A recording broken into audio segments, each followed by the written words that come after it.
What is happening, everybody? And welcome once again to another episode of GKDR.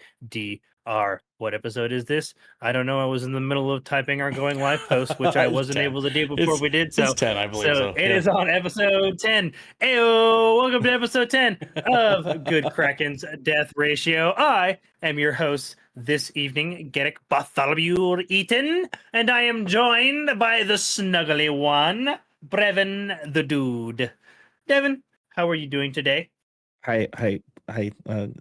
Yeah, I'm snuggled up, and I'm a bit wee sleepy today. Is it actually cold there? Like, is it actually cold there? It's kind of chilly here right now. Yeah, I had to. Dude, that's crazy. It's in that time of year 70 here the last in few days.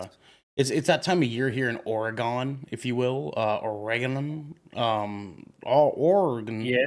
Oregon. where it is cold in the morning. It gets a little too hot to wear layers in the afternoon, and then it steeps down again once the sun goes down. I believe it's 50 You degrees guys are in outside like right true, now. yeah. You guys are in like the true spring where like it's actually doing the weathers. Yeah. Yeah. It's that we're like halfway through the day, your car inside is too hot. You know what I mean? Like that thing. Yeah. Like you I like mean- if you decide to go get like take your lunch break at like 3, you're like, it's gonna be a little toasty in there. Yeah, unfortunately. Like 2 days ago, it was 75 degrees. Yeah, see, So that's we're- what it's been yeah. here. Is just Yeah. it's just been like 75. I pretty wish. consistently.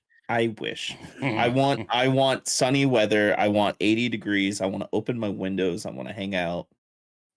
Take my dog on walks that aren't going to suck. Damn, I know. I'm sorry, man. That sounds awful. You know what I'm saying? So yeah, Dude, I'm I'm a little chilling. jealous that it's actually like it's cool though over there because it's been like when it gets warm here, my office gets so hot so fast. It is always the hottest room in the house, and so I hate need- it when we get. You need to this get portion of yourself the year. a little window unit AC or something. Dude. to I put in. honestly I do. I really Yeah, and you know what probably you need to do? You need to invest in that sooner than later because there's like little $100 ones that are probably perfect for your office that you can get right now. Oh, dude, this but then room's they're like an gonna- 8x10. It's so small. Yeah. Just get like a small little cubic foot one that you can just like put right there in the window. That's all you Nah, need. man. I should look into. I should definitely Get look those. into that. Get one of those portable air conditioners. Those things are fucking beefy. Yeah, man. they're With the little great. little standing ones that you can kind of. They're move great, around. but I've they're seen those. $400 and they take They are up pretty so much pricey. room. Mine was $220. Yeah, not I bad. You have get it on I have a Amazon? really nice one. I have a I have like an LG one. And I spent like $300 and some odd dollars on it. I like it, but it takes up a lot of space. LG's always a little pricier though for like Yeah. their like you're kind of praying for the brand there a little bit. I will say you can't. If you do the portable one, you can't keep it in the office with you because those things are fucking loud. They're loud as shit. Because last year when we got it, I actually had it in here for one episode, and you could hear it every time that I talked because of the noise gate. I'd be like, and in the background, Ernell, Just we sounds like can someone hear taking you. a wet shit in the background. Devin, don't We say can it. hear you. Don't say it. Don't do this to yourself, man. I'm not gonna let you live it down if you talk about me breathing in a microphone, you piece of shit. I just think you don't set up your noise gate as well as you think you do. That's I it. don't have a noise gate on, actually. Fun fact. It's very obvious. Well, if someone didn't... Speaking of not having a noise gate, we are also joined Yeah. by the Shrine of the Ocean Shrine, if you will. That's no. right, baby. Pearson. Shark Daddy How for are you Prez 2024 Ernell was Gate having him out. 2020. Ernell Gate 2024 says let's go. Pretty much, Shane, thank you for the subscription. We love you, dog. Esco, hello, baby. How you doing? Ernell Gate 2024 is exactly where I want to be. Fellas, I'm here. I'm here today. We're doing the thing. I'm here for 3 pieces of content this week. I'm excited. It is pretty much Fallout week here at It Good is Kraken. Fallout. I noticed that. Yeah, when I was making the schedule template for like the ad mat or whatever, I was like, God damn, we have a lot of Fallout this week. Like That's even rad. when It made me happy. when even Shipwreck Show was a fucking Fallout special, like that's when we're kind of like, oh fuck yeah, it really is a Fallout No, week. I Like, haven't. And I that was haven't on had the accident. opportunity to like watch the episodes just yet. So like, how did you guys get on the subject of Fallout? I'm assuming Just it was Devin's Devin. fault. It was my fault. It was my 100% fault. Devin. He was doing his usual I have Fallout stuff, dick swing, and and Did he DJ. show up? Did he show up to Shipwreck Show wearing his fucking Pip Boy? What an asshole! No, he didn't show up, but he put it on. He put it on. I promise you that. And I put it on without them even noticing too. It was great. Well, and then he brought attention to And it, then he and then we did, go, like, "Ah, what fuck it it, is." here we go. The way I did it, they're like, "Oh, how you doing, Devin?" And I picked up, and I was like, "I'm doing good." I picked up my mug and I took a sip like this, wearing the Pit Boy. So stupid, man. So it turned out pretty good. DJ probably dropped the joke of the year here at Good Kraken. That was pretty great. Because one of the things we discussed, which you guys can watch the rest of the episode at youtube.com/Good Kraken Show, was if we were all vault dwellers, what would the vaults be that we would be in, right? So based on like location, stuff like that, we looked up a bunch of different vaults in different parts of the country and found out what vault we would end up having to go to. DJ said, and I quote, if if we're all in Fallout, does that make us the Fallout Boys? And we all fucking hated it. We hated it. So I laughed. He laughed really hard. I immediately started singing "Dance Dance." It was out of spite. You know what I'm saying? Don't try to act like it was a good time. It was out of spite. You know what I'm saying? Ridiculous. But yeah, it's good, man. It was good stuff. It's a good week. Dude, I fucking saw a goddamn TikTok about Fall Out Boy the other day. They're just like, how did Fall Out Boy get away with like being as misogynistic with their lyrics as they were? And I was like, because Patrick Stump didn't learn to articulate until 2015. I mean, also too though, like all the women that liked Fall Out Boy liked them enough that they just forgot about it. You know what I'm saying? They're just Also, like literally, what the fuck is Sugar Going Down even about? I couldn't even tell you, bro. we're going down swinging. That's what it's about. Yeah. Yeah, like it's He's the like, number nobody one knows. with a bullet, a loaded gun complex. He's got a god bullet. complex, and he's going to cock it and pull it. Yes, exactly. Yeah. Somebody's just a notch on somebody's bench post, just some fucking thing. That goddamn song's nonsense. Yeah, That song and it is. Toto Have you seen from the- Africa. Yeah. So have you seen the music video for that song? That's so Or wait. funny. That's so Fuck funny. that. Reverse it. Africa by Toto. That's so funny. Garrick, I played Africa by Toto during the starting soon yesterday. Did you really? I did. Are you sure you didn't watch this fucking episode, dude? Because you're nailing it. You're nailing it like every which way, dude. Garrick's lying, bro. He's lying to us, dude. No, I really haven't fucking listened to the Devin, he's lying, right? He's fucking lying to us. I've just known you guys a little. I I've think just he's known you lying. guys. He's lying. I think I had, he's lying. honestly, I had the realization There it is. the other day Uh-huh. that aside from I think my friend Jake, whom I met in 6th grade, I have known Ernell like longer than anybody else. Yeah, I think so, actually. Besides your siblings and stuff, obviously, but yeah, besides I think Arnell, like he's my second oldest like friendship, like just across the years. that's fucking weird to think about, dude. Yeah, it is very weird to think about because like I think Gio's a really close second because our friendship really started like when Diablo 3 came out, which I think was like the year after.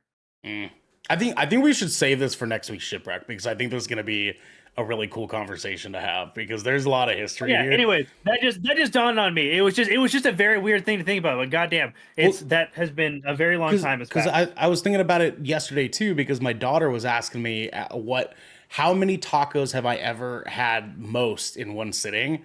And I was like, my baby stomach girl. already hurts. I was like, baby girl, I got a story for you. And that is a story we'll save for the next Shipwreck show. Because we're not talking about tacos What are we talking about, Garrick? Today we're talking about indie games, and much, much more, because this is Good Kraken's Death Ratio, and we are slashing through the podcast space to be your source for all the nerdy video game news, reviews, and discussions you want to hear live each and every Tuesday at 7 p.m. West Coast, Best Coast time. If you want to get ahead of the curve, you can head on over to our Discord channel, where you can submit questions and topics to the show, get exclusive content, and have early access to episodes before they go live on podcasts and video services wherever you like to watch or listen. But if you spent all of your credits at another shop, it's totally fine, because you can watch us record this show live right here, like we are doing right now, at twitch.tv/GoodCrackShow.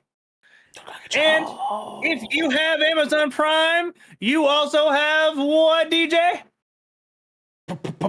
Prime Gaming. There you go. We have to get a drop of him saying that. Like, I know. I need to get a record It's thing, and I'm gonna overdue make at it this point. echo and make it super fucking dramatic. That's what It's like, it needs to be like super bombastic and ridiculous. That's right, because you've got Prime Gaming. What the hell? Oh no! We lost. I think It's gonna be Devin one of froze. He fucking froze, dude. It's gonna be one of those Devin days. It's gonna be one of those Devin days. Hold on. One of the Devin days. Oh, I didn't have a toucan ready. Oh no! That's okay. Continue, Garrick. It's for the audio listeners today. You have Prime Gaming. We would love you to give that to us, so you can get, because for some reason we all want to support this fucking nightmare. But you can also support us by going to our YouTube channel, clicking that beautiful bell and big rib button, and subscribing to our podcast channel by searching Death Ratio. If you're still sticking around after this, and leaving a review there. If you're into this bullshit that we like to call entertainment, then yeah, dude, you might be here still. If you've got a good fucking sense of humor at the game called life, come join us. That's for sure, man. Holy shit! What's up, Garrick? While we're waiting for to Devin to discombobulate there, we have some critical hits to deliver to you quick. Critical hits. We've made some small adjustments, folks, to our early access and our public release schedules of our podcast. Yes. So you might have noticed that we didn't fix that on the schedule this week. That's our fault. We'll fix that next week. You know what I'm saying? Sure didn't, man. Just so you guys know, if you are a Twitch subscriber, you now have access to those episodes like an hour after we finish this recording. Like, it's priority numero uno. It gets uploaded to YouTube and it gets sent to your hot little hands, because we untime. We untime because we understand that sometimes. There we go. That's what I was trying to say. You guys are too busy to join us around, your dinner times or your evenings, and hey, maybe you want to listen to these to this during the Betty Bye times, and hey, that's okay too. Now, that being said, we also understand, folks, that maybe you don't want to wait until lunchtime to listen to this. So we're thinking about that, and now you can check out all of our episodes at 6 a.m. Pacific Coast time, and you can listen to us on your morning commute. That'll really brighten your day. It'll definitely set the tone, 100%. It'll do something like that, yeah, that's for sure. It'll definitely set the tone for your day. And we'd love to be a part of your morning. So that's you guys. Those are our new release schedules for those. Also, we have some merch coming up. I'm pretty sure that's like right around the corner. Like, it is happening. Right around the corner. Yeah, we're literally just waiting for samples to get delivered to me, and then there you go. Samples. Yeah, get that spread out, and then we'll be locking and loading. You know what I'm saying? Hell yeah. Yes, sir. With that being said, you guys can also check out the latest episode of the Shipwreck Show, episode 115, on all your major podcast platforms and on the YouTubes. If you guys are into the YouTube's formats and you like to watch your podcasts, the YouTubes, and it sounds like it was a really interesting episode that I just accidentally predicted a good portion of it. Yeah, that's for sure. You have a way of doing that, man. I do have a way of doing that. and you guys can go check that out. It sounds like they talked a lot about Fallout, which seems to be the flavor of the week and the month for a lot of folks. So hey, we're riding that hype train. We're there with y'all. You know what I'm saying? That's the most important part. That we are right here waiting for you. You know what I'm saying? Tell them, Garrett. Yeah. Right here waiting. And guess what? If you guys don't want to wait for us after the show, you can guys go join our Discord for more discussions just like this. And we do gaming and watch parties and all that sort of stuff all the time. So yeah, Sure do, sir. those are our critical hits for the day. Now, we do have just a teeny tiny bit of news because I don't know if you guys have caught on yet, but we really like telling you about the new games that are coming up. So we're going to tell you about the new games coming up. So Ernell. Yes, sir. Tell them what we're doing next. My man, that is a great question, and I will tell you in a minute because this is the meta minute. You know what I'm saying? Oh, he did it! I fucking did it, dog. I fucking did it, dude. Fucking did it, man. Absolutely. I think that was my favorite segue for the meta minute yet. I love that one. That's what I'm here for. That's what I'm here for. Love to see it. Meta Minute is our bite-sized news, guys. We give you the quick rundown on the things that you guys need to know about, that you need to hear about, that you want to hear about. And this week we're just covering what's new on Game Pass and what games are releasing in general, or some highlight releases, if you will, according to Game Informer, because obviously we can't cover them all. There's just too many goddamn games out there.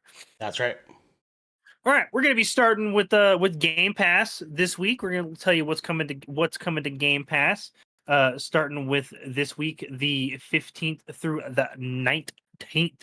Starting on the 17th tomorrow. So there were no lead up releases today or yesterday for Game Pass, but tomorrow Orcs Must Die 3 is coming to Xbox Series X and Xbox One Game Pass, as well as cloud. So this is available on all of the Xbox platforms.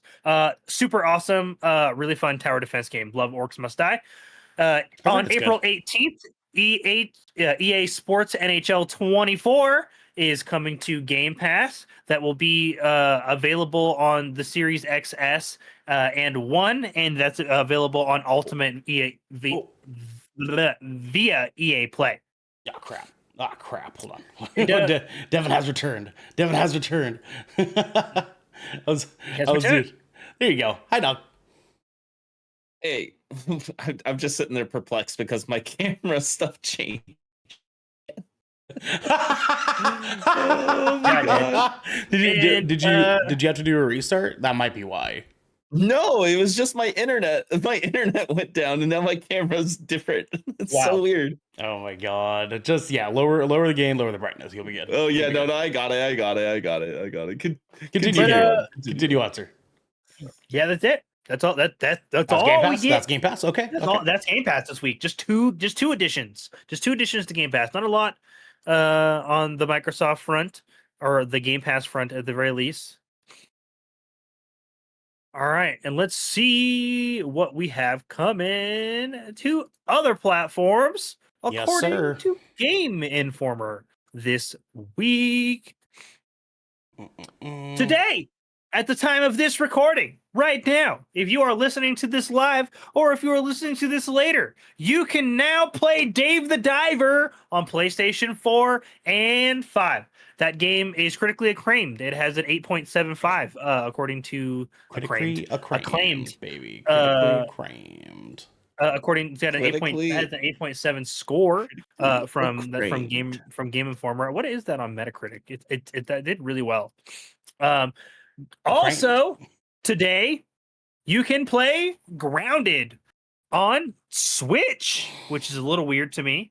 A little odd, but that's cool. A little odd. PlayStation 4 and PlayStation 5. So you can check that out there as well. That was a Game Pass early access game for a good hot minute. Another game which I'm interested in checking out myself after seeing some hubbub and some news about it, releasing on XS PC and PlayStation 5, is one Harold Halibut. Mm-hmm. I've seen some hullabaloo about that game, and I think I might be checking it out for a chapter select later on.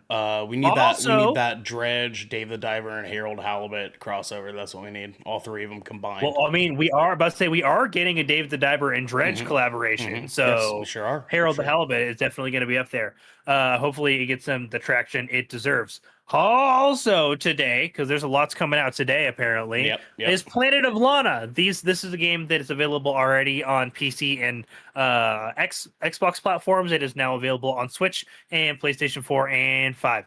And Very good lastly, game. released today, it's a great game. Is a Switch title? Excuse me, is a Switch title called Rose and Camellia Collection.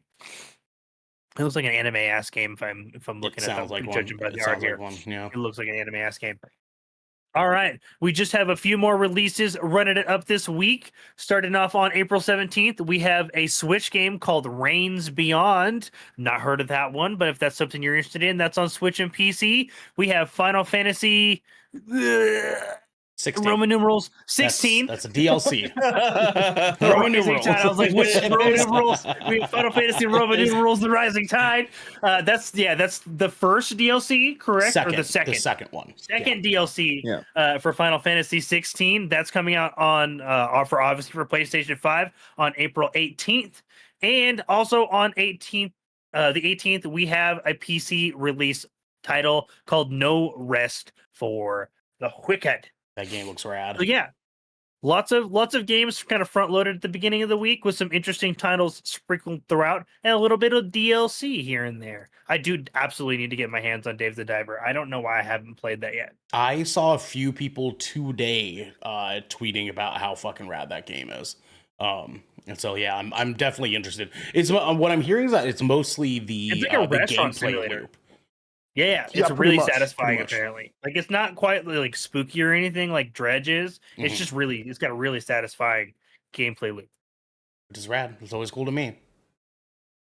Hell yeah. Hell, I motherfucking yeah. love rad stuff. And we're going to be moving on to the next rad thing of the evening. Devin, why don't you tell everybody at home what that's going to be? I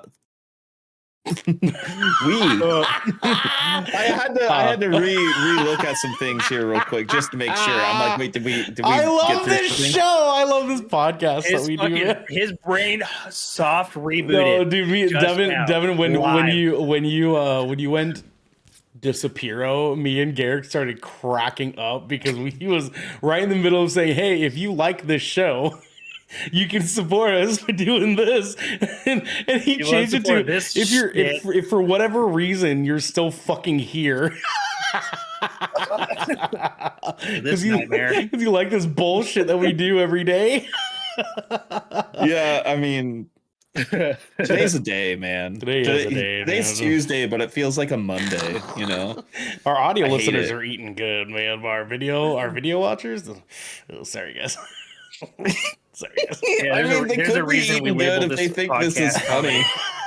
But you know, dude. Yeah, we're professionals. you dude. know, Ernell, I want to look you right in the Professional face. What's up, man? asshole. What's Because up, man? we talked a lot about going into this year and what this year meant to us, and this year, you know, depending on how things go, this could be the end game. I don't know why I went I with the law see- or anything like I this. see. Why did you go to law? What the fuck? Dick Wolf, Guys, man. Dick Ernell, Wolf. I feel like his mind is always executive always producer in Dick 4 Wolf different on places. GKDR tonight, folks. This is Ernell's mind. It's always in 4 different places. Go ahead. Law and Order, SVU. Yep, check. Random house references relating to things he sees in life. Check. Yeah. You know, like daily occurrences. Yeah, you're on the right path here. How much he hates me. Not all the time. Just when we're together. Not all the time. Just so we're together. And what inappropriate thing he can say regarding what posts he sees on Twitter and Facebook. See, you're almost there. The last one should just be ass. and then you're good. And then you're there. You're there. You're right there, man. You know what I'm saying? You're yeah, we're in the end game, so I'm gonna eat a frozen Reese's peanut butter cup. All right, man. You do that, Garrick. What is the end game tonight, my friend? That's the way to go. The end game tonight is we're jumping right into it. We are covering a showcase for you guys this evening. We're giving you a rundown of the Triple I Initiative. Yes, sir. Some of you might be asking, what the fuck is that? What the fuck is that, Garrick? Great question. The Triple I Initiative is an indie games showcase. Obviously, if they play on words, we have we of the AAA titles that and blockbusters that most gamers are familiar with and know and love. You know, that's the gaming space's bread and butter. That's what most of us spend our gaming dollary dues on. Is those AAA titles. Well, even though we have been getting a great deal of more traction with indie games and primary media spaces and in big showcases, indie developers decided, hey, it's still not enough, and they banded together to create their own showcase highlighting just indie games from indie developers by indie developers, and that is the Triple I Initiative. So this was about an hour-long showcase earlier last week that I got. About to say, I don't know if you guys had the opportunity to watch it, but I had the opportunity to watch it, and we are going to be kind of covering some of the highlights of that, and also just giving you guys a brief rundown of everything that was announced. And if anything, catches your eye, go add that bad boy to your wish list. Like, we love indie games here at Good Kraken, and I wanted to cover this showcase. And if they do it next year, I would love to do a live reaction to it if I'm able to. It'd be awesome. Yeah, it just when I found out about it snuck up on us. It snuck up on us right in the middle of a weekday and everything. Yeah, unfortunately. Yeah, I'm pretty sure it was on a Wednesday. No, Thursday at noon. Noon. And so it was kind of an odd time, but like I love covering indie games and highlighting indie games. I spent a lot of time playing them myself. I'm pretty sure 2 of my 3 games of the year on my top 3 games were indie games last year. So that's what we're going to be discussing. We're going to be highlighting I believe 1, 2, 3, 4, 5, 6, 7, 8. Yeah, you heard me count 8 games here for you guys. This evening, we're gonna watch those trailers and to have those planned for you guys.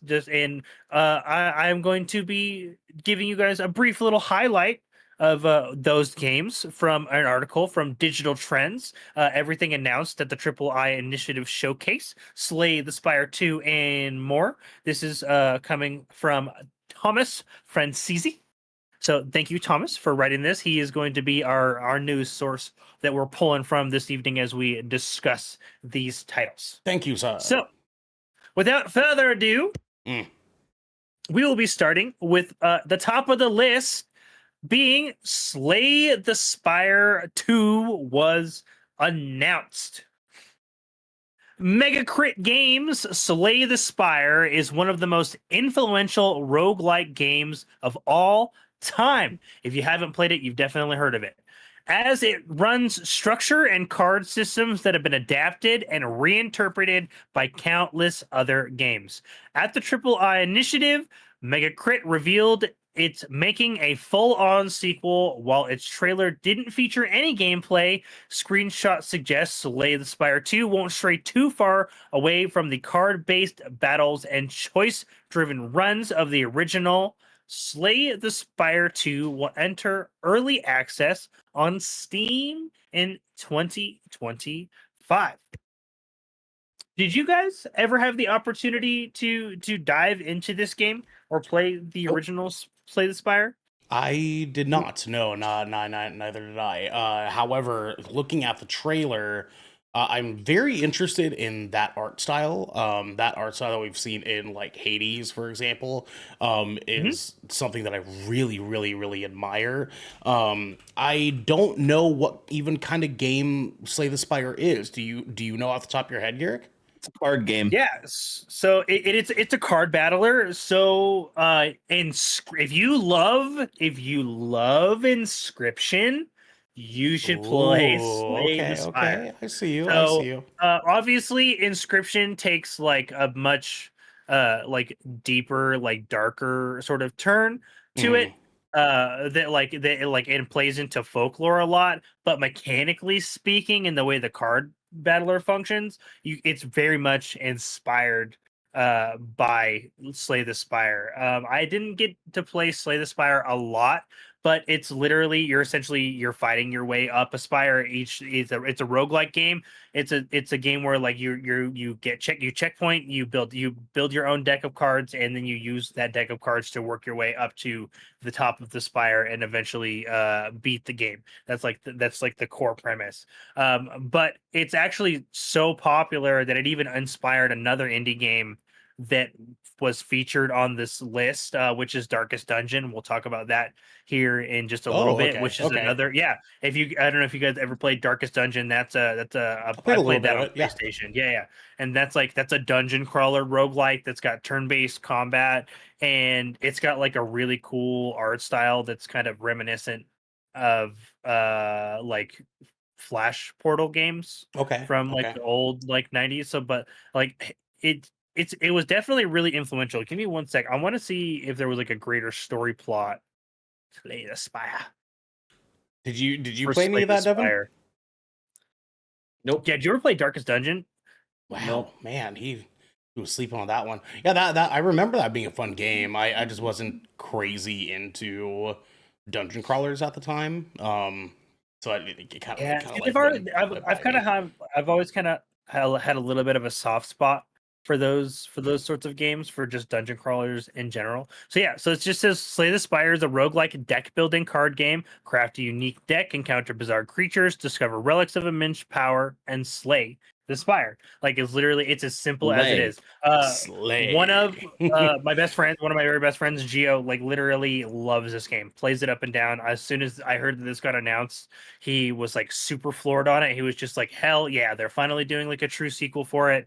I do know that this also has like a full mobile port as Oh, well. okay. I'm Okay. pretty sure it's like it is $10. It's like a full game price as far as like mobile games are concerned, but it runs really well on there. I'll probably dabble on it there. But if you love card battlers, I know some of our listeners at home absolutely love card Mm-hmm. battlers. Mm-hmm. Give Slay the Spire an opportunity, and if it's something that you enjoy, go put Slay the Spire 2 in your wish list, because it's definitely going to be one to keep an eye out for.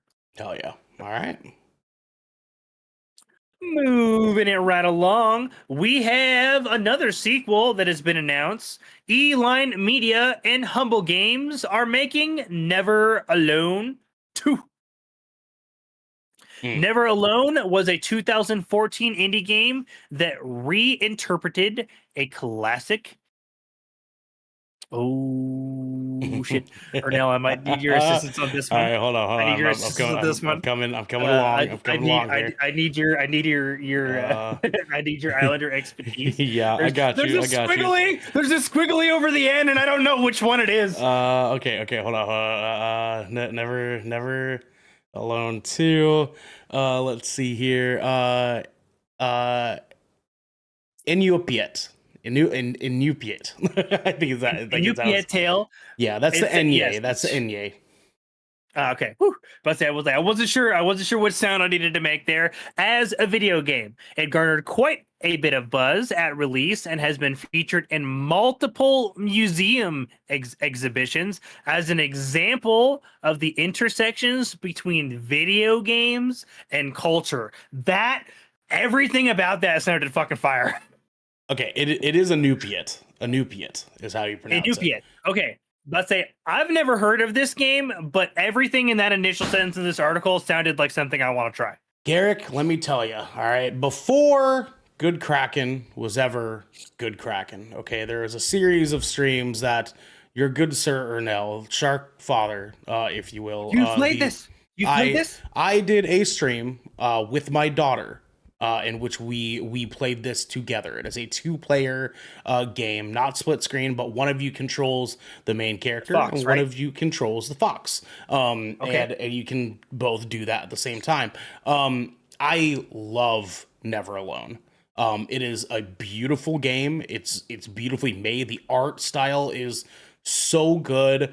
It kind of hits in this classic sort of like 2D platformer way that you want to feel in modern day gaming. And the story, it's kind of hard to explain, but the story like sits on this elevated sort of mystified level because we're talking about lore that's from this very specific Native American indigenous culture that all these stories are coming about from, and it's just a remarkable game, man. Like I really always suggest this game as a sort of like, if you're in a like limbo mood, or you're in like that's sort of like very crisp 2D platformer sort of style like mood, that's not quite cozy game mood, but like something a little bit on the easier side that you just want a good story, highly recommend Never Alone. And Never Alone 2, seeing the continuation of that story is even better, because they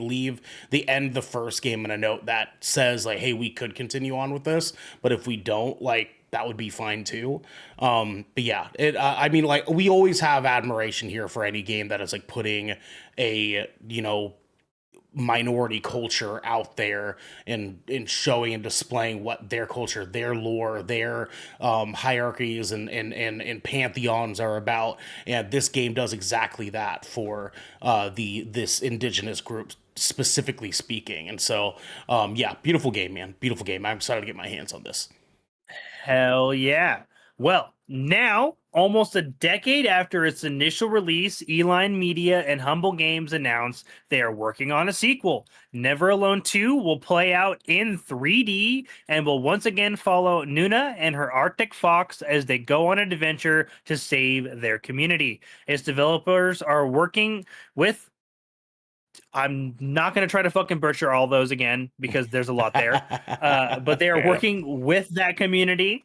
Like I would rather not butcher it and do myself the respect and that community's respect of not fucking up their name. And I will educate myself further on how to say those words later. I should do better. And and the cook of the tribal council to represent Alaskan native culture in the game accurately. So this sounds really interesting. Everything. Maybe I need to play the game, and it will teach me how to say those things. I think voice acting. There is no voices in it. It is Okay. it is all text based conversations. But you will enjoy it. I have a feeling, because it feels, as far as 2D games are concerned, 2D platforms are concerned, this is what was the name of that climbing game that we played recently, Garrett? Jusant. This is the Jusant of 2D games. Oh, yeah, 2D okay. platformers. I love Excuse that. me. Yeah, you'll enjoy it. I think you'll really like that one. Hell yeah, Devin, are you interested in these sorts of games? I don't know. I don't know. Are you a platformer I haven't seen guy? anything about it, so I have no idea. I'd have to see more. Really. Yeah, I can play for you while we. Yeah, there is one game on this list in particular that I'm actually excited for. Okay. Hell yeah. Here, I can pull it up for you if you want, Devin. Is my stream still up in Discord, by the way? Yeah, it is. Absolutely. Okay. Yeah, it's a cool game. I mean, like, and the thing is too that I think I liked a lot about this is how easy it was for my daughter to kind of pick up on it. Because at the time, I mean, we're talking like mechanically simple. For like a 2D platformer, yeah. We're talking 3 years ago, right? My daughter was 5 at the time, and so like at that age, you really don't know what the fuck you're doing in video games, right? Like you like hardly know like the aspect of controls and stuff like that. And so like her being able to pick it up very easily, it was remarkable, and have her be sort of enthralled in this sort of, I don't know, like she obviously liked it because the cute fox, but she was also able to enjoy it, generally speaking, because she was able to kind of like get into it and be able to actually do stuff and feel fulfilled in which doing it. So like this is not just a good and beautiful game. Generally speaking, it's a very easy accessible game to get into as far as 2D platforms are concerned. So I do recommend this game to people when they are like asking me like, hey, what's a cute game I can play with my kids or something like that. And this is one of the ones that I definitely suggest. Yeah. It's got some great stuff to it, and yeah, definitely suggest it. And Devin, I see that, you know, you're kind of getting a good gist of kind of like what we're working with here. Like, did either of you play the Rayman 2D platform, that last one, Rayman Legends. Rayman Legends? Did you guys play very, that? very, very long time ago. Yeah, it feels like Rayman Legends with just like a little bit less difficulty and more miasma, you know, more cool story rather than just like bombastic adventure like Rayman is. This actually feels like a sort of narrative driven aspect to that 2D platforming. It makes it really, really worth playing. There's also a much older game too. Is that 2014 for the original release date of Neveralone. I'm a little This surprised really that they went for interesting. this. It looks like something I should play for sure. Very much so. You know, I might play it. I'm in a very specific gaming mood right now, which I have fallen. Not just because of Fallout, but like, I mean, even with me like playing Cyberpunk and everything again, I'm all about big open world RPG lately. I've fallen back into that count. Yeah, you know. Yeah. Well, hopefully this next one might get you then, because this one might be actually a good choice for you, sir. Yes. So Darkest Dungeons 2 is getting a new game mode called Kingdoms. So Red Hook Studios was one of the driving forces behind the III initiative, and it showed up at this showcase with the announcement of a new Darkest Dungeons 2 mode called Kingdoms. In this mode, players are fighting to protect an entire kingdom while fending off 3 new enemy factions and acquiring resources to upgrade their heroes and a network of inns that also serve as safe havens. In a press release, creative director Chris Barasa says that the purpose of this mode is to blend some of the permanence and roster management of the original Darkest Dungeon with the traversal and combat of Darkest Dungeons 2. And it's in a press release. The Kingdoms mode will come to Darkest Dungeons 2 as part of a free update later in 2024. So, I don't know if you guys ever played the original Darkest Dungeon. I fucking love these games. I'm not super big on turn-based, but I love so this game is got like a very crisp, hand-drawn gothic art style. And it's very, very challenging. And the premise is like the effects of adventuring and its psychological stresses. And that's where like the roguelike element comes into. So you're managing like your character's resources, like their like making sure they're sleeping and eating appropriately and surviving and all that fun stuff while traversing through these dungeons and having a bit like they expanded on it. I didn't play the second one, unfortunately. I probably should. But and I know they expanded on those systems a great deal in the second game. But I loved Darkest Dungeon. I picked it up as a PlayStation Plus free game like forever and ever and ever ago. And it was like one of those games that like I ended up just like installing and playing, and I was just like, yep, this was really satisfying. And it's got like a hero roster system kind of similar to like Fire Emblem, where like you grab a character and that character's got 1 life, so take really good care of them and they'll take good care of you, sort of thing. But once they're dead, you know, unless you do like some save scumming or something like that. It looks like the turn-based like gameplay reminds me of those like free games you would play in your browser window back in the day. Do you know what I'm talking about? That's what I was saying with like the Flash Portal games. Like the fucking Jesus, I'm gonna date myself here, but did you guys ever play Adventure Quest? Yeah, that was the fucking game during school, dude. That was the game. Yeah, it was the fucking game, dude. With them cheesy ass hand drawn. That shit looks so bad. So bad, dude. But Adventure Quest was like, it was so goddamn fun, dude. That was like, Adventure Quest was like the Flash game that I remember playing a lot of. This just looks like a way better version of that in like the best way. So like I definitely agree, Devin. It looks like those old school games that like you would play like in your browser window. And yeah, it honestly kind of feels like that in a way. But it's a great game, especially if you are into like if you're if you're into RPGs, because there are some RPG elements to it. Like I said, it's got a good the premise of like the psychological stresses of adventuring, like being like kind of like the overall encompassing factor of like whether or not your characters advance or slash live or die, Yeah. is like was a really interesting and like fresh mechanic for roguelikes. So And do it kind of made do they function that as like it is just a part of the story, or is it like Oregon Trail where like it like happens to your characters as a stat of what's while you're playing? Is that kind of how it It's is, a or little of both. A okay, little of both. Like okay, it's you can have like it's think of it like Oregon Trail with like some D&D-esque stuff. Like you'll encounter things during oh, like your that sounds run, tight, dude. That and sounds tight. you'll have like an encounter during your run, and like that encounter might have like, oh, you come across a blacksmith, and the blacksmith Devin, provided you with whatever the do you fuck. hear that, dog? And D&D and Oregon Trail. Does that not sound fucking gas as shit, and dude? so like you can It get like sounds stuff that will cool, just but I happen just to like you. my only concern with this game, again, I don't know a lot about it. Mhm. It seems just very live in the menus, and I don't know if modern Devin likes games that just live in the menus. You know, In modern It's very Devin, yeah, that's fair. management. It's very management focused, and I can respect that.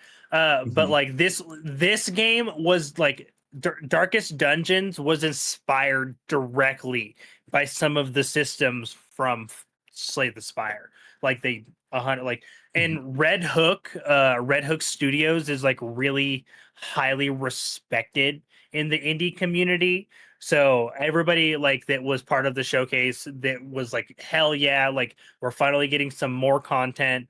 They had like another content patch a few years ago that added like a different sort of game mode.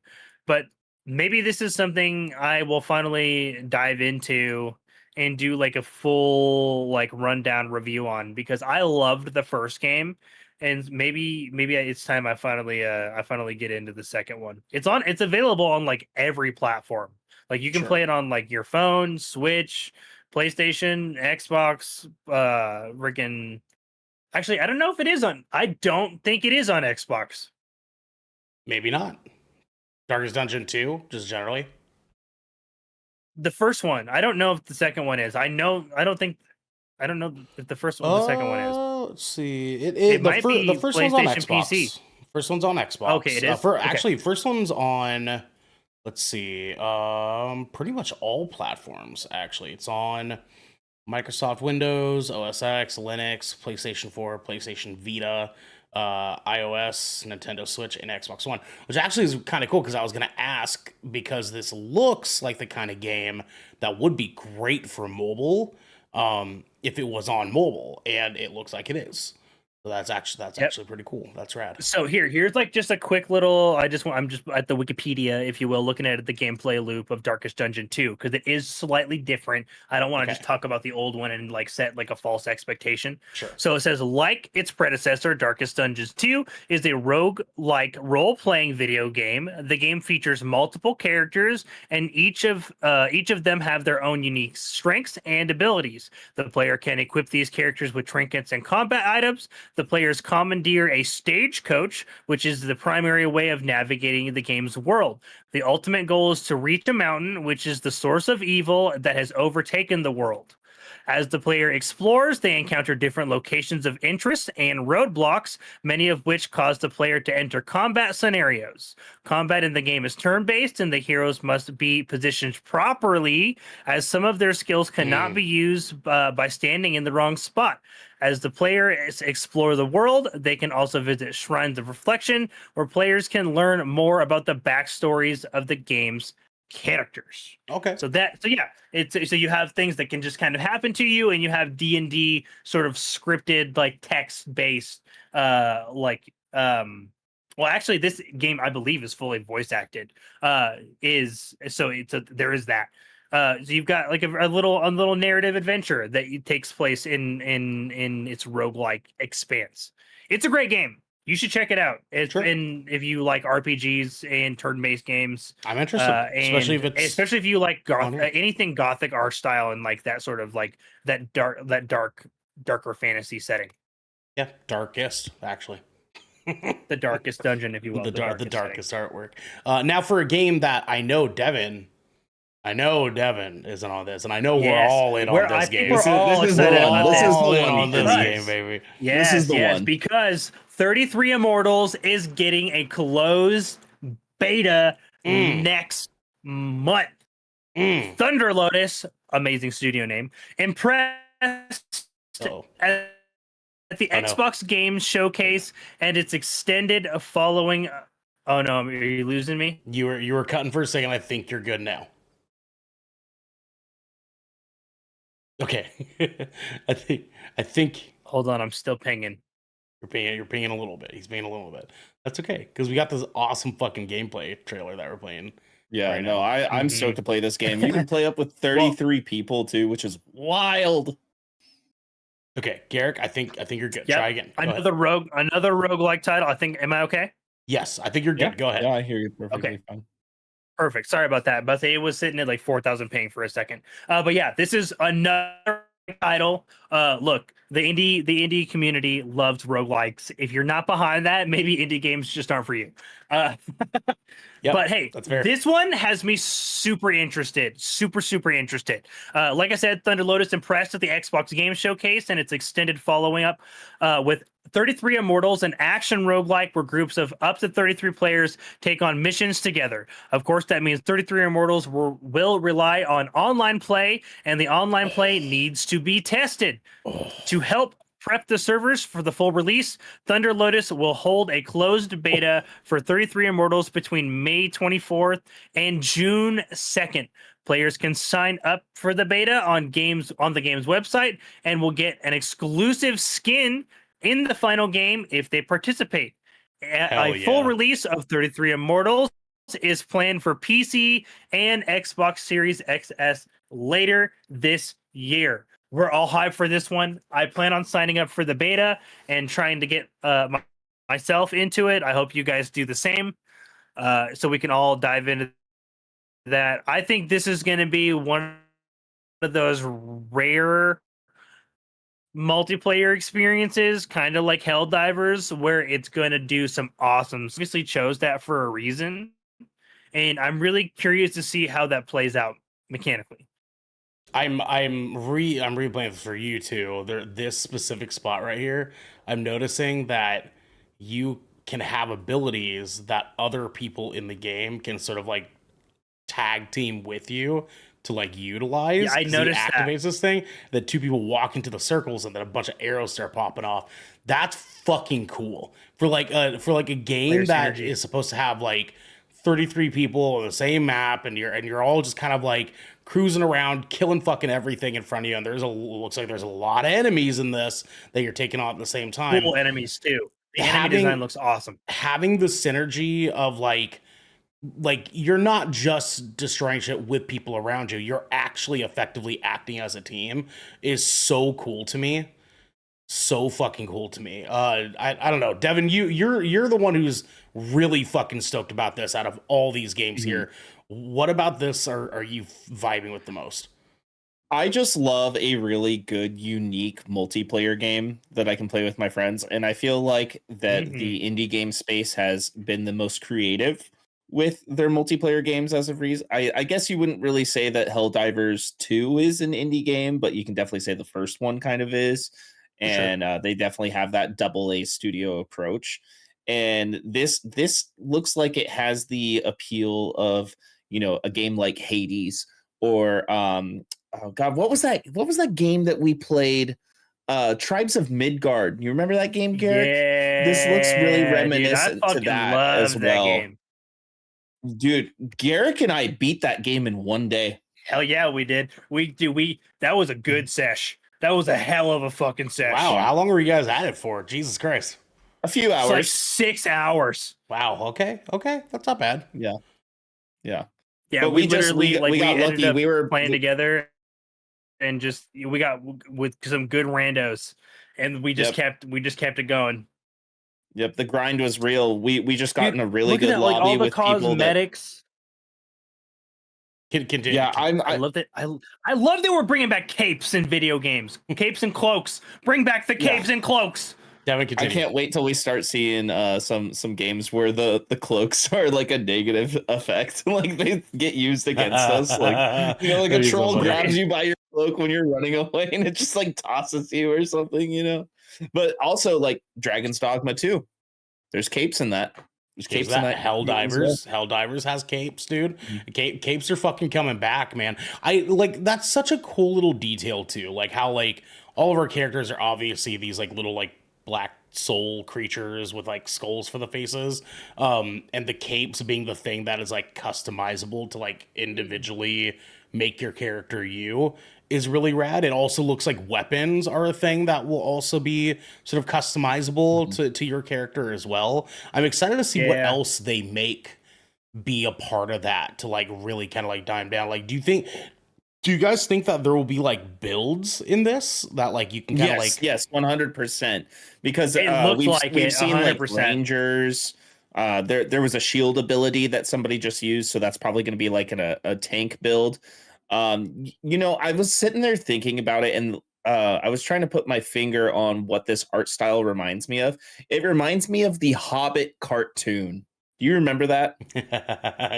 the old one, like the really old one? Yeah. Yeah, a little bit. I can see it. I can see it. Mm-hmm. I like the simplicity of this UI as well. Mm-hmm. Because the UI looks like really, really crisp. Yeah. Very, very Hades in its usage. It looks like. I mean, like here's the deal too, right? Generally speaking, I'm sure I can speak for all of us when I say, like, this looks like it's just gonna be a fucking good time with friends. And we need more games that are a fucking good time with your friends. Wheat bread with the raid. What's happening, Weedy? We love you, dog. What's happening, man? Hi, guys. Welcome in. We're discussing the Triple I initiative right now, which, Garrick, I don't know if you have a brief explanation of what that is for the new folks coming in. Hell yeah. The Triple I initiative, it's an indie showcase, folks. You know, we give a lot of love and attention to the AAA games around here. So we're highlighting some.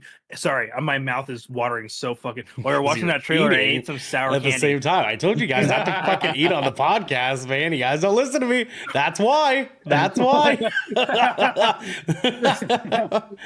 And I chose stupidly to eat something. Look, what's my nickname? Garrick Bartholomew eating. I know. The snack king himself. Snacking.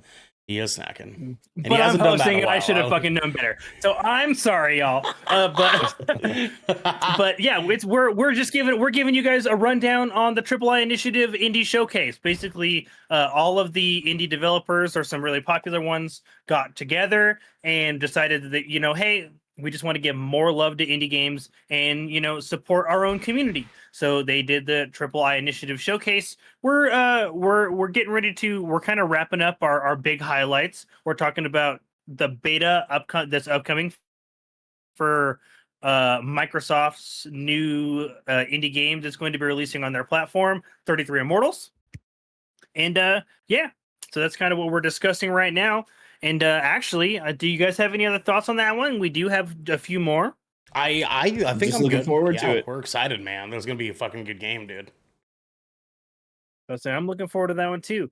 Our next one that we have coming up is Prince of Persia is getting, you fucking heard it, another roguelike, because I'm pretty sure every single one of these has been roguelike in some way or another. I'm pretty sure. Because that is the indie way.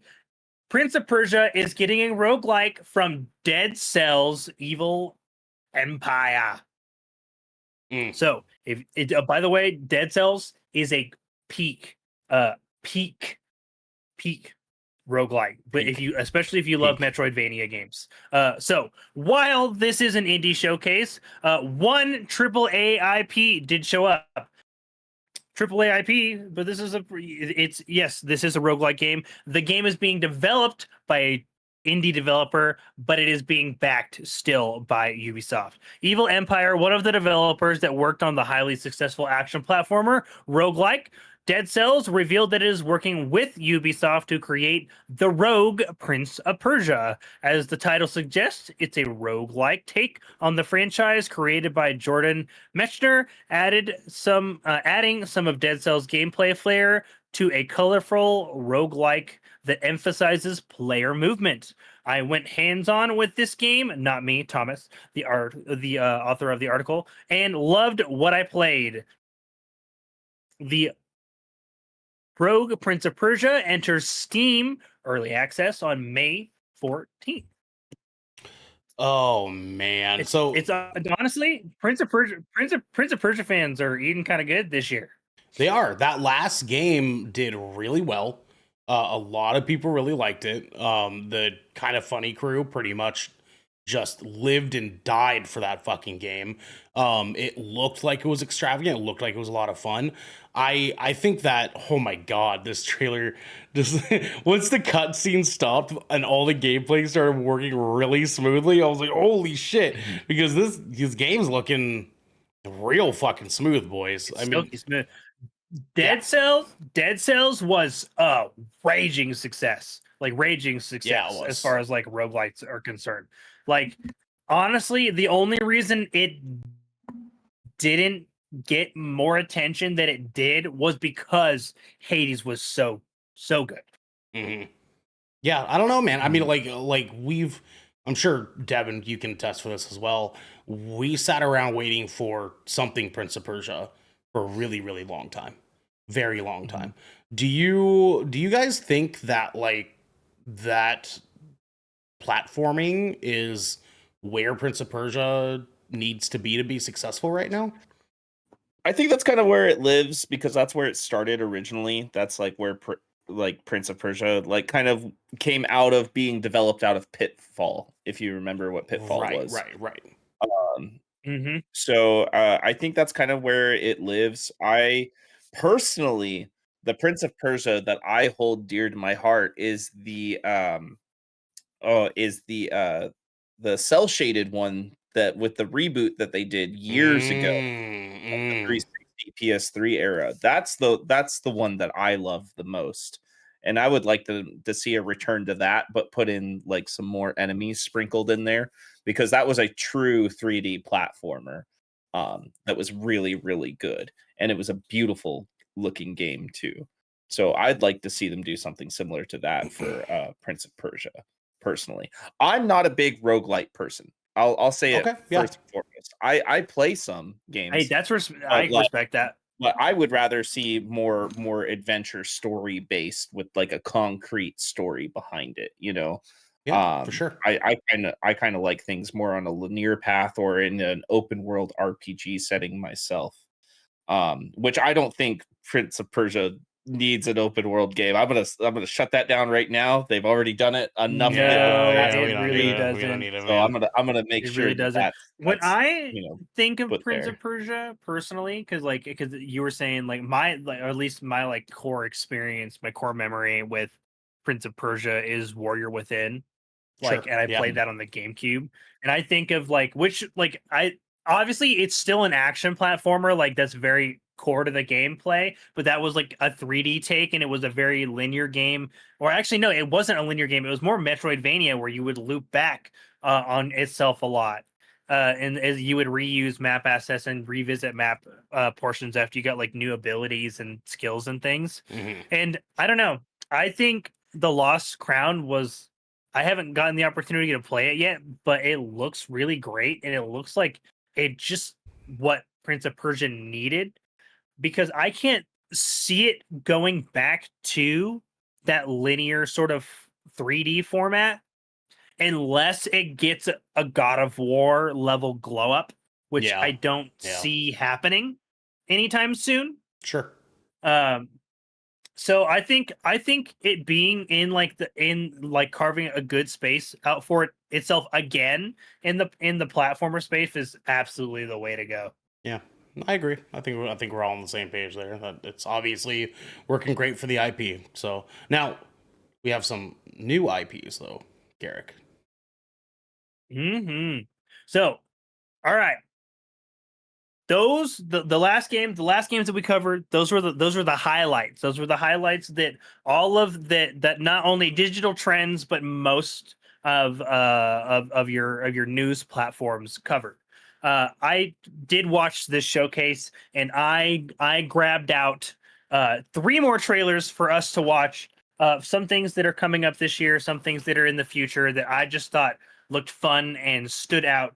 And we're going to dive into those now. And these are wholly our own opinions. And then we're going to give you a quick list of everything else that was announced. And then that'll be our show for this evening. So without further ado, our next trailer that we're going to be going over is Gestalt, Steam, and Cinder. This is the release date trailer, which is I'm really happy for. I've been keeping an eye on this one myself because hot damn, it's not a roguelike, Devin. It's not a roguelike. It's not a roguelike. Are you so happy, buddy? It's a Metroidvania. We are back in the Metroidvania house. This obviously looks inspired by Castlevania. You can see it in its art style. You can see it in the UI, and like look at that background art. Oh man, I'm thrilled. You know what look it at looks that like? alchemy system.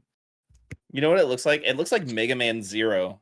Yeah, dude. More so with the movement, more so the than movement. Castlevania. The movement, the attacks, the effects, sprites. It looks like a Mega Man game with the art style of a Castlevania game. That was the a art style of a fucking sweet looking night that they have there for a second. This game looks so gas. I can't fucking wait for this shit to come out. It just looks really fun. It's steampunk and like high fantasy mixed together. Like we got it looks like the main character uses like pistols as like her primary weapons. They look like flintlocks of some kind. And you've got it looks like a rapier or like a scimitar sort of weapon. And dude, it just looks so fun. This game looks rad. This game looks I'll probably play this. This looks really, if really you rad. guys remember, I was like one of the only people that was like really about Trek to Yomi when that came out, and it was kind of like this but samurai. Yeah. So I like games like this. Yeah. Yeah, this was one that just during the showcase, like I immediately gravitated towards it, and I was like, "This looks really enjoyable." It's something I know that I had definitely. I thought Devin was gonna like it too. I was like, "Yep, this is gonna be a Devin ass game," and so like it's just so nostalgic in all the right ways. Yeah, I will definitely check this one out. It looks cool. I love it. It's Gestalt. Gestalt, Steam, and Cinder. Goddamn. I think that's going to be available on all platforms too. Yeah, it's a good name. Good name. All right. Well, next up here. Next up, this one is also another retro inspired video game that looks like it reminds me of like a top down version of like Metal Slug, like just bullet hell, with like a knight premise and just like a super metal ass premise, and it's a metal ass game. So now, without further ado, we have the trailer for Kill Knight. Yeah, this shit looks fucking rad. I saw this trailer from someone sharing it, and I was like, this game looks fucking cool, dude. It said in a place below hell. Yeah, fucking evil and fucking it's crazy. It doesn't need to be below hell. It's just dude. so edgy. This is a Devin game. This is a Devin game. This is a twin stick shooter Devin game. This is the twin stick shooter. I think it is. So I think it has some roguelike mechanics, but I think they're very minimal. I don't think it's going to be primary to the gameplay focus. Is the name of the game here, baby. Like, you are obviously going to be ramping your character up, ramping it up to make your knight, to embrace the inner demon. It just looks so high action, like in fast pace. It looks super fun, super enjoyable. Oh, with a name like Kill Knight is just like that fucking hits, man. That fucking hits. I like the art style too. I like the art style. Yeah, me too. Trailer's fucking good, man. Like for like a twin visceral. stick shooter, like top down ordeal. Like this is a fucking cool trailer. Like I would not have guessed that it would be this kind of game that this trailer is displaying for.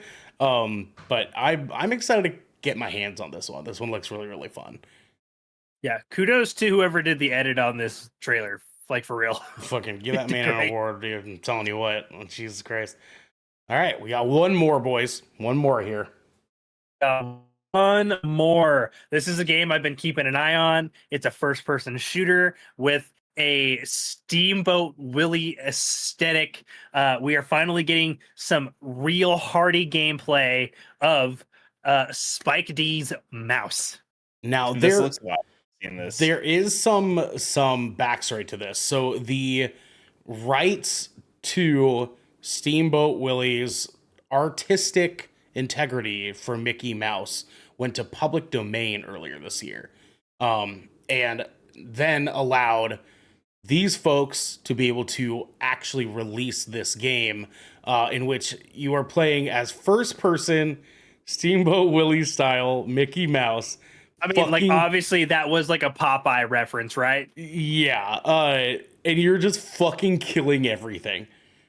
And do you know how fucking rad that is, dude? Like, I'll play it. Like, it's such a stupid. The retro art.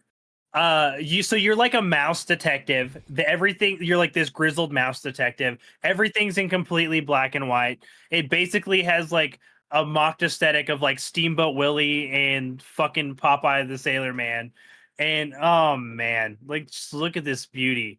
Look at this. So this is obviously all like this is all demo and test footage, but like super early really stuff. paints the picture of what this game is going to be. It's obviously going to be rated M. It's going to be graphic.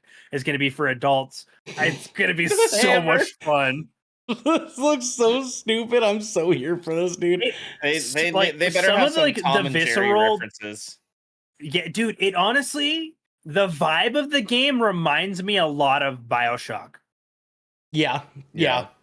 The whole like just taking the enemies as they come and just like first person like raw FPS. Yeah, first person FPS.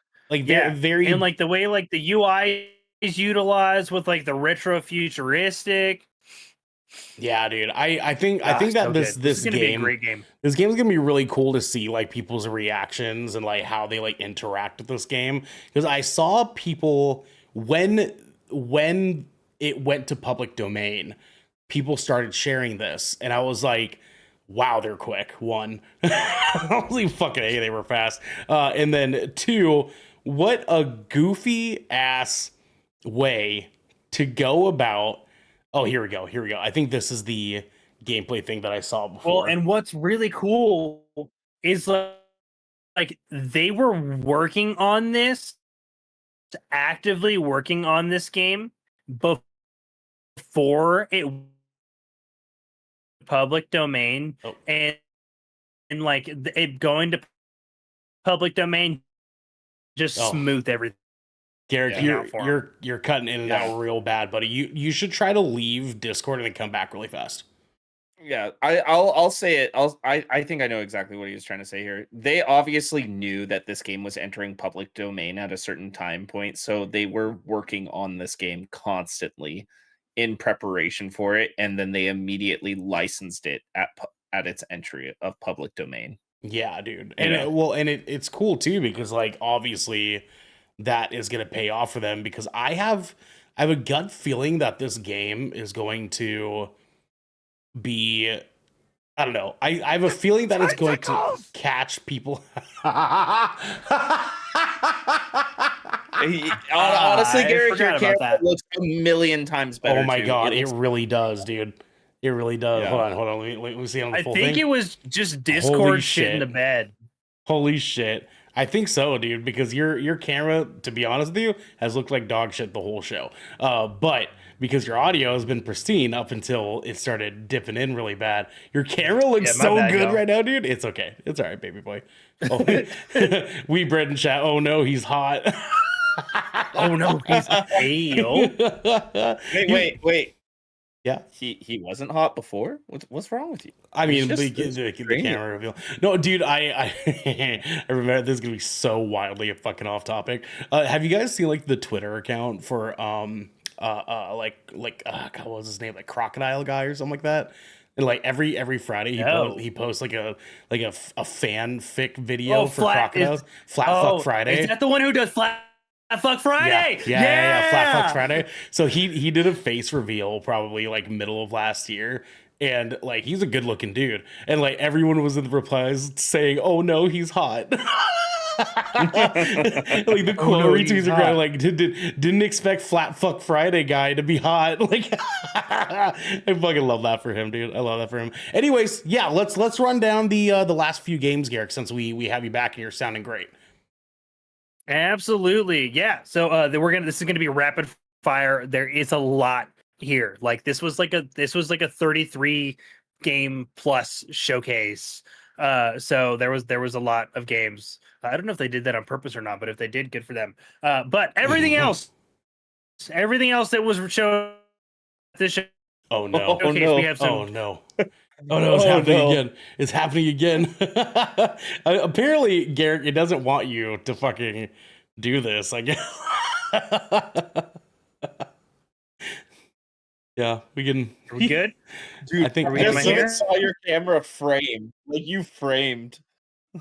I got a frame for you. You know what I'm saying? I got a frame for you. You guys jumped forward. Oh yeah, no, I'm gonna give this one more attempt.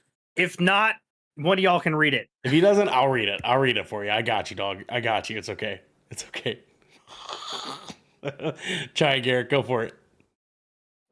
Risk of Rain 2's next content update will add mercenary skin. It's not it. It's not read away. Garrick, I'm sorry, buddy. I'm sorry, buddy. Risk of Rain 2's next content update will add a mercenary skin based on the prisoner from Dead Cells. That's rad, right, Garrick? Give us a thumbs up.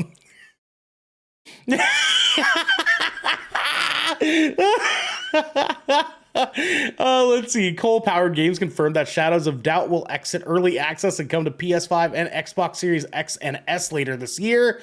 My Time at Sandrock will get... Yeah, there you go. There you go. Keep giving us that, Garrick. My Time at Sandrock will get cross-platform multiplayer this summer.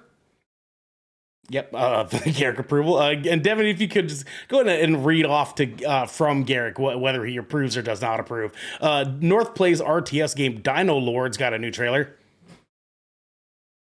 Approved. Okay, cool. Metamorphosis Games. Oh no, we already got to that one. Gestalt, Steven Cinder. Vampire Survivors will get a Contra crossover DLC called Operation Guns on May 9th and will come to PS4 and PS5 sometime this summer. Approval. Awesome. Okay. Flintlock, The Siege of Dawn got a dev diary featuring A44's composer Eric Hillman. There you go. All right. The ginger abides. Digital Sun Games real-time strategy and stronghold building game Cataclysmo got a story-focused trailer. It launches on July 16th. My cherry blossom loved it. Double thumbs, Jesus Christ. Death Must Die's Act 2 patch was revealed and will be released on April 20th. Garrick, a thumbs up. One thumb with the brown stain. Oh, yeah, that's for sure. Gently Mad Studios debuted gameplay for End Zone 2. Garrick? Yeah, okay, cool. Thumbs up. A Discon Spear program trailer highlighted the game's next free content update. Yeah, okay. Man, look at the way his forearm busts out with that thumbs up. He's here for it, man. He's here for it. Undermine 2 was announced by Thorium. Garrett? Yeah. Okay, perfect. Medieval Kingdom Simulator Norland got a May 16th release date. Garrick? Double thumbs up. Thumbs up. Mm-hmm. Okay. Triband's Apple Arcade game What the Car just got a demo on Steam and will launch PC this September. Okay. Thumbs up. He approves. I think he approves of this whole list. So I think for the most part, there might be maybe like one or two things he's not into. Wabasabi Games announced RKGK, a new action platformer where all the gameplay systems are centered or themed around graffiti. That sounds cool. That sounds tight. Double thumb. Yeah, triple shaking. thumbs up. There we go. Explosive thumbs up. Explosions. Drop Bear Bites released a launch trailer for Broken Roads. That sounds dope. I'm into that. No. Thumbs down. He didn't like it. Down. Past Tech Games showed off the Fall of Avalon chapter for Raven's Watch, which will be added to the game on April 22nd. Garrett? Thumbs up. Okay, sick. The Gentle Bros. Gentle Bros. That's such a stupid name. I'm sorry. Gentle Bros, if you're watching this, figure it out, man. Figure it out, dude. Revealed the opening animation for Cat Quest 3. Yeah.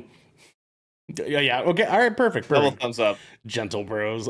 Ishtar Games and the Arcade Crew revealed the Dwarves of Runenberg DLC for The Last Spell. Thumbs up. Which launches on April 24th. Yeah, that's undoubtedly a thumbs up from Garrick. Yeah. Quite Okay Games. See, that's a good name. I love that. That's a good name. I love that name. Quite Okay. And Future Friends Games released Laysara Summit Kingdom on PC.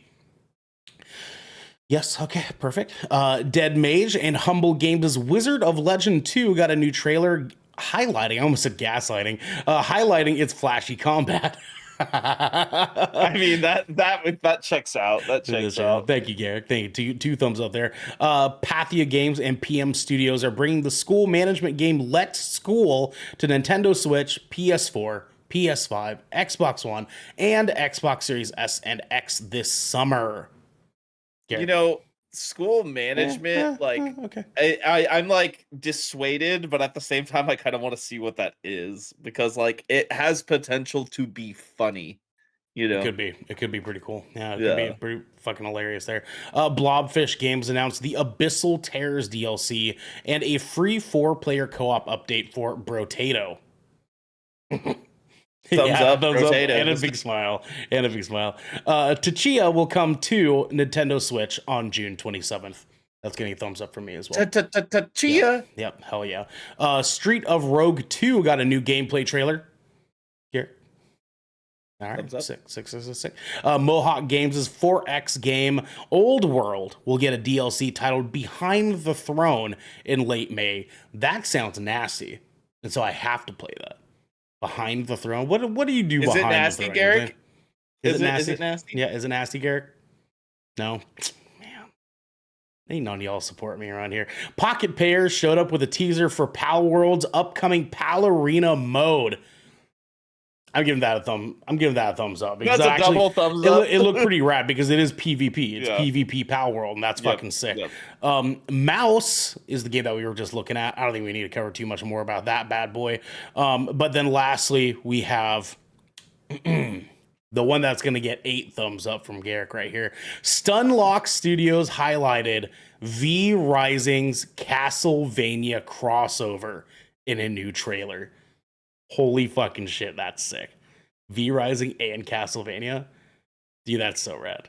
Yeah, dude, he's giving us like 80 thumbs up right now. 80 thumbs up. Garrick, how stoked are you? I don't see you framing. I think you can actually talk now. You might be okay now. I'm so fucking stoked, dude.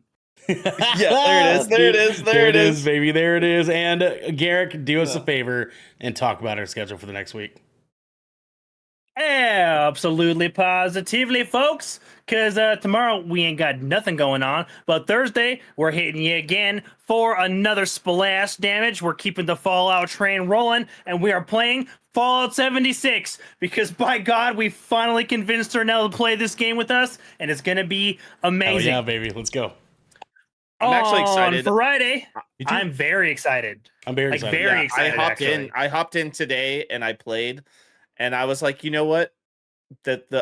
Like after playing Fallout 4 a bunch lately and then hopping into 76 just to like get the lay of the land, it feels like a Fallout game now. It actually feels like a Fallout game. Dude, it really feels like a Fallout game. Dude, just getting together with your bros, throwing your Pip-Boy radio on and walking through Appalachia is a great fucking time. I don't even want to quest. I just want to explore. I just want to explore with you guys and kill shit. All right, dude. Well, we'll explore, boys. We'll explore on Thursday. Let's go. And we're also going to be doing a little bit more exploring this Friday evening as we give you guys a spoiler-free review of the Fallout Prime series. That's right, baby. And I know we don't usually do ands because Friday is the end of the week for typically it is, Garrick. But this week there's an and. It is, but not this week, because this week there is a special bonus episode of 20,000 Films Under the Sea because, well, Rebel Moon Part 2, The Scargiver, comes out. And we reviewed the Part 1, and we're going to review the Part 2. Mm-hmm. And here's the thing, folks. I'm going to be on that episode. Uh-huh. I didn't review Part 1, but I now have to subject myself to that film just to review it with you guys on Saturday. That's because Ernell can't be here. That's right. Y'all better show up. That's right. Y'all better show up, baby. I'm not excited. I'm not excited to watch this movie, but I feel like I have to watch this movie because of how hard I shit on the first one. Here's the deal, too. I have to admit. I got Jag to agree. I'm agree. weirdly curious at this point because of how much you guys have shit on it, and I've not seen anything outside of the trailers. No clips at all. I have for that. The trailers and your guys' opinion. Yeah, you know what's hilarious too? Is the fact I haven't seen anything promoting Part 2 at all. I've seen two ads. I've seen two ads kind of pop up. I've seen two ads on YouTube. Yeah. I haven't seen a single one at all. Like, not a single ad, no sponsored posts, nothing. It's because they know you don't like Zack Snyder. That's what it is. Your FBI agent put in a word for you. The algorithms worked you out. No, guys, like, you know what I'm saying.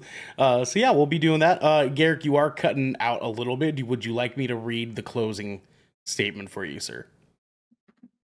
Yes, but don't forget to tell folks at home what time the Saturday episode is. That is going to be live recorded at 9 a.m. West Coast time, 10 a.m. There you go. I mean, excuse me, 9 a.m. West Coast time, 12 p.m.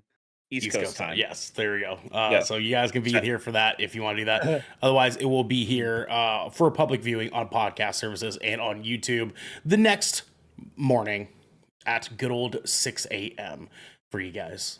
Just like all of our other wonderful content is. Because this is Good Kraken's Death Ratio, your choice for all the nerdy video game news, reviews, and discussions that you wanted to hear live each and every Tuesday at 7 p.m. As they say, West Coast, Best Coast time.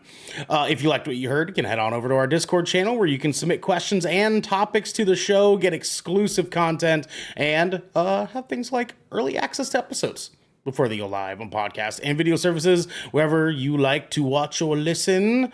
But you can also support us by going to our YouTube channel, clicking that beautiful bell and big red button, or by subscribing to our podcast channel by searching Death Ratio and leaving a review there. We have to go, everybody, but until next time, Garrick, say one more thing. Anything. Bye! His mouth didn't even move.